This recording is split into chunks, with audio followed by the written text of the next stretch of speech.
તારીખ 1 જુલાઈ 2025થી ન્યૂ દિવસ સુધી નેશનલ લીગલ સર્વિસ ઓથોરિટી દિલ્હીની સૂચના હેઠળ મીડિયેશનની એક ઝુંબેશ રાખવામાં આવેલી છે. સદર મીડિયેશનમાં કોર્ટમાં પેન્ડિંગ કેસોને રેફર કરવામાં આવે છે.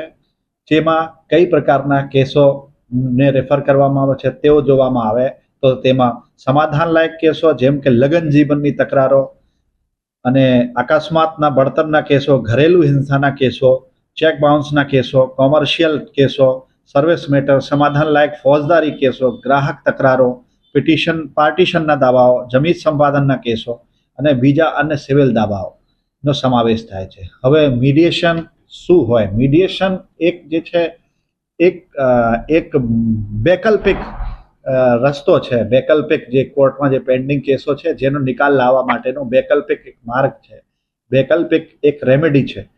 વૈકલ્પિક એટલે કે કોર્ટ મીડિયેશનમાં જે છે ટ્રેન્ડ મીડિયેટર્સ હોય છે જેને નામદાર હાઈકોર્ટ દ્વારા ટ્રેનિંગ પણ આપવામાં આવે છે. તેમાં તે નેગોશિએટ કરે છે. આપણે જે માની લો કોઈ રકમ બાબતની તકરાર હોય તો બંને પક્ષકારોને રકમ બાબતમાં એ નેગોશિએટ કરે છે અને કોઈ એક રકમમાં ઉપર બંને પક્ષકારો જો નક્કી થાય તો તેનો એ નિકાલ ઝડપથી થાય છે. કેમ કે કોર્ટની જે પ્રક્રિયા હોય છે તેમાં પ્રોસિજરનો ફોલો થાય છે અને એવિડન્સ એક્ટ જે છે, કાયદા અને પુરાવાનો જે બધું જોઈને નક્કી કરવામાં આવે છે.